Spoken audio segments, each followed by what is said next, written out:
Hello viewers, welcome to a new vlog of Kedarnath trek. Kedarnath is one of the topmost travel destination for any Shiva devotee like me. It is also the highest altitude jyotirlinga among the 12 jyotirlingas. I have done my Kedarnath trek as part of the solo Panch Kedar trek during the month of October last year. I started on my Kedarnath journey after completing Tunganath trek. I arrived at Ukhimot in a shared jeep from Chopta and from there to Guptakashi in another jeep. Charges were around 100 to 150 per person for each leg of the journey.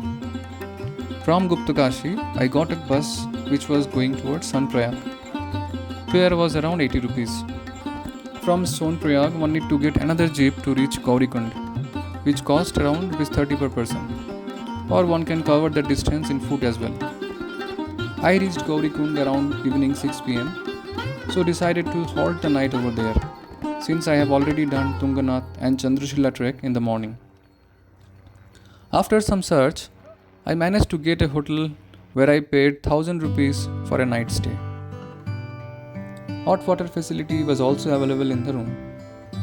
There were dormitory also available, for which the rate was 300 rupees, but the condition was not good, so I avoided that.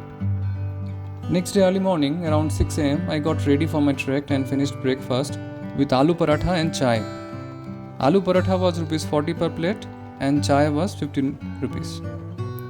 After finishing my breakfast, I started my trek around 7:30 am. There were porters and horses and ponies available who approached me if I wanted a ride on to the top. I just inquired the price and moved on. They were charging around 2000 to 2500 per person. Palki service was also available for senior citizens who can't ride pony. Palki price was around 4000 and above, and it depends on the weight of the person and luggage. More details can be had in their website. I have given the link in the description. Helicopter was also available with ticket price of 2300 one way, and ticket needs to be booked well in advance.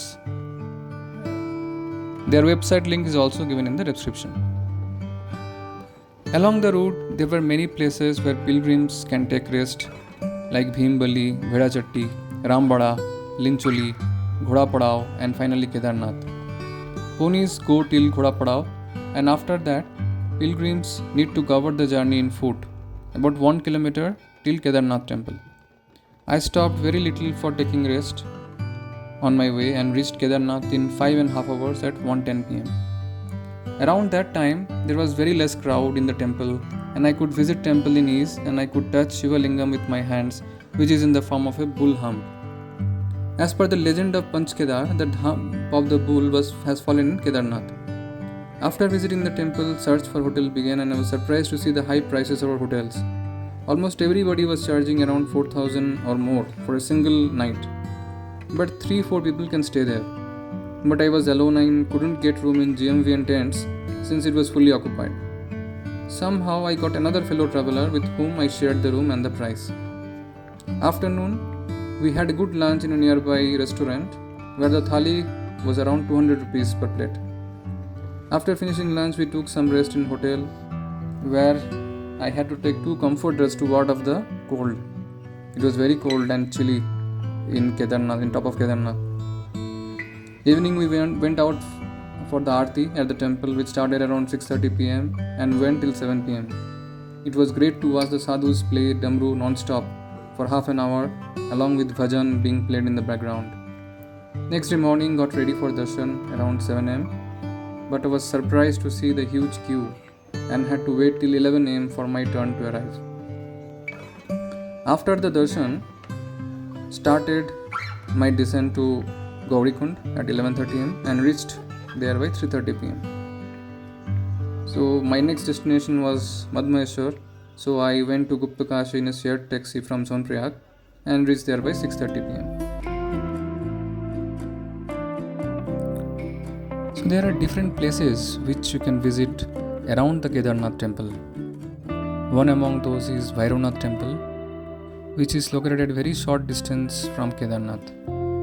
It is believed that Bhairanath guards the Kedarnath temple by keeping the evil at bay. Next is the Sankaracharya Samadhi. This is the resting place of Adi Sankaracharya and is located near the Kedarnath temple. Then you have the Vasuki Tal. It's located about 8 kilometers from Kedarnath temple.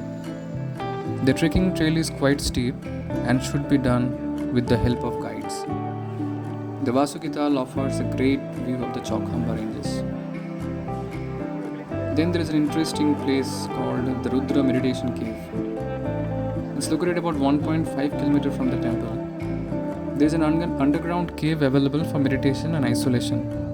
The caves have a window that provides a direct view of the Kedarnath temple. You can book the cave for yourself for the purpose of meditation for a maximum of 3 days. Obviously, only one person can stay inside the cave. The cave has all living facilities like water, electricity, heater, attached toilet, and a phone to call the authorities in case of emergency.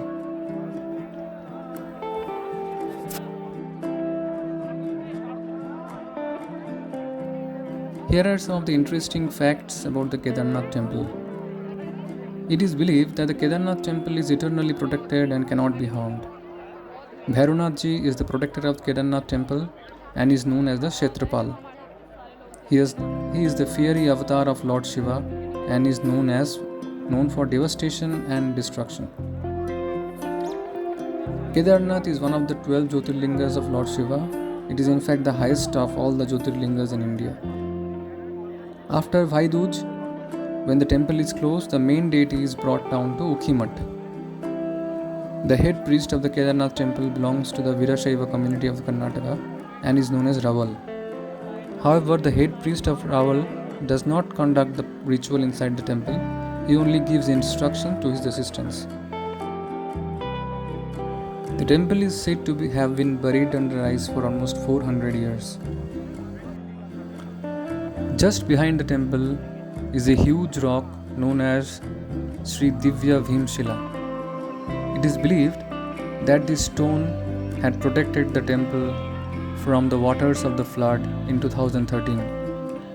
When the waters of Gandhi Sarovar carried large chunks of moraines and stones, this huge stone boulder tumbled down and anchored just behind the temple. This rock then diverted the flow of water to the sides and the temple remained intact. You will invariably feel calmness at this place.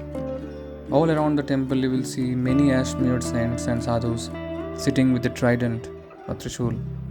They seem to be in a world of their own. It is quite interesting to see these sadhus all around the temple, sometimes singing, while at other times having a pot of marijuana.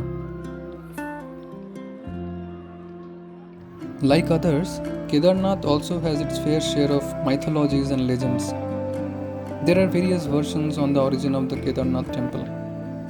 While there are claims that the temple was resurrected and built by the great Hindu seer Adi Sankaracharya in the 8th century, while others claim that it was built by the Hindu king Raja Bhoj of Malwa in the 2nd century AD. Kedarnath finds mention in the great epic Mahabharata, and this is where the legend of Panch Kedar comes in. In the battle of Kurukshetra, where the brothers fought against each other, the Pandavas defeated and killed their cousin brothers Kauravas.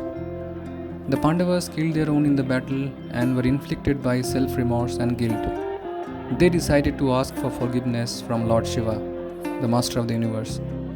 With this thought in mind, the Pandavas decided to go to Kashi to ask for forgiveness from the god. Lord Shiva, on the other hand, was not too keen on forgiving the Pandavas for their carnage. He left his abode at Kashi and hid as a bull at Gupta Kashi. Bhima, however, was able to find Lord Shiva in the form of a bull. The bull again escaped and later rematerialized at 5 places, and these 5 places came to be known as the Panch Kedars. Different parts of the bull materialized at different locations: the hump at Kedarnath, the arms at Tunganath, the navel and the stomach at Madmaheshwar, the face at Rudranath, and the hairs at Kalpeshwar. It is believed that the Pandavas had built temples at all the 5 locations and were freed from their sins. It is also believed that the front portion of the bull fell at Pashupatinath in Nepal. The Pandavas built temples at all 5 locations. It is believed that the Pandavas performed yogya at Kedarnath before they left for Mahaprasthana, renouncing the world to attain salvation. Incidentally, the Mahaprasthana started from Mana village near Badrinath. So that's it from now. Thanks for watching. Hope to see you in the next video.